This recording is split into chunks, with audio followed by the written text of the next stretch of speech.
Hey, everybody, Scott Spreitzer here with Robert Ferringo. We are Doc Sports, and we're talking more Week 1 NFL action in Detroit, where the Lions are a short favorite over Chicago, and we're going to get to that in just a moment. First, wanted to let you know, if you're not yet a member and you just want to give DocSports.com a trial run, it's a real cool way to do it. You click on that link below the video, and you get yourself set up for a free $60 account, which you can use on any of Robert's daily packages, any of mine, anybody else over on the roster at DocSports.com. Real cool way to give DocSports.com a trial run. Just click on that link below the video. Bears at the Lions. Detroit laying 1.5, total 44. And Robert, I'll tell you what, this line hasn't moved much at all, despite the fact that the Lions have received about 64% of the tickets thus far. I mean, there were some ones out there originally that went to 1.5, but for the most part, the Lions stayed the same.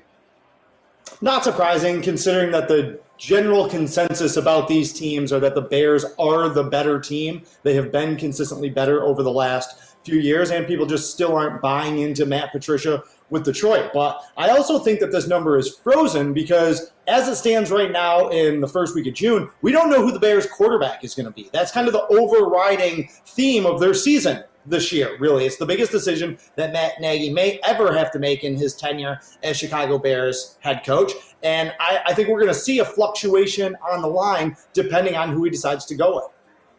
I can't wait to see the reaction from Detroit through the first, let's say, 3 or 4 weeks of the season, including obviously this particular game, because the offseason was not great as far as player dissension, ex-players talking about how much they and remaining players in Detroit don't like their head coach, Matt Patricia.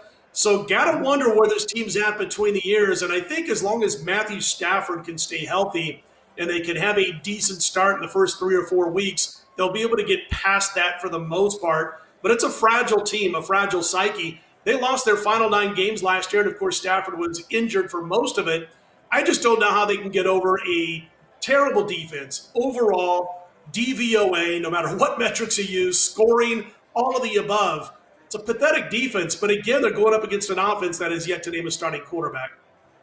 Yeah, I mean, I thought Patricia was this big defensive guy, right? Big genius defensive guy when you're under Bill Belichick's wing, right? You touched on it, and it's really interesting about this game is that most teams week 1, you're just kind of stretching your legs. You want to start off with a win, but you don't feel a ton of pressure to win coming right out of the gate. I think there's an enormous amount of pressure on both of these teams heading into this team. 2 years ago, the Bears were the toast of the NFC. They regressed from 12 wins last year to an 8-8 team. If they continue on that trajectory, there's going to be problems for Matt Nagy.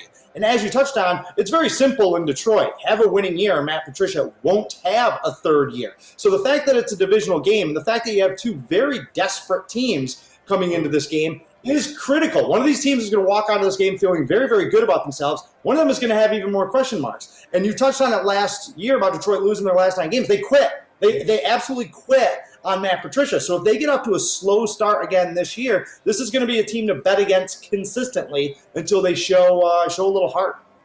I'm gonna lean towards the over here, and I'll find out what you like here, Robert. I mean, we're talking about this in early June, so things may change between now and September, but the reason I'm thinking about the over here is because, first of all, Matthew Stafford is healthy. I know you've got a quarterback controversy going on in Chicago, but I don't like the fact that the Bears, they switched to a 34 base defense for this year, and I don't like the free agent pickups that they got in the offseason because they're guys who are not used to playing the 34. One particular athlete defender that they got from free agency this offseason was average at best when he used to play a 34 defense, and he was really good in a 43. All of a sudden, you switch the defensive base on him, and I don't think it's going to be that big of a deal. So as far as a positive influence. So with them playing this new 34 defense, with the fact I think you got a couple of desperate teams, I think you're going to see some points scored in this one. And for me, Robert, with that total at 44, I could see it going over by about a field goal or so.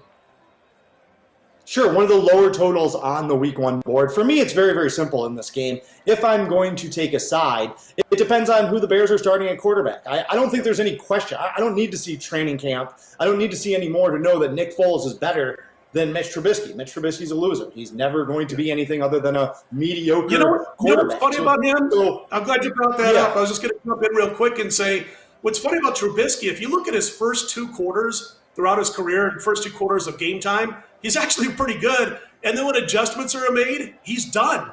He doesn't make adjustments. So you're absolutely right. But it's really a weird dichotomy between his start of the game and his second half. He just cannot adjust to adjustments that are made by defenders.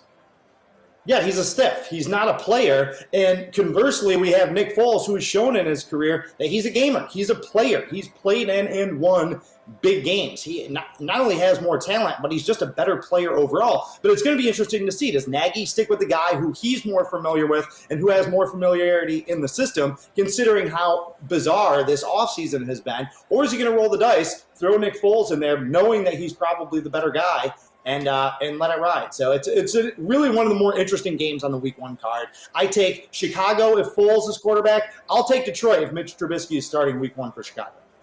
Good stuff from Robert Ferringo. Don't forget about that $60 free account. If you're not yet a member over at DocSports.com, just click on that link below this video to get started. He's Robert. I'm Scott. Check out all of our Week 1 videos in the NFL over at DocSports.com.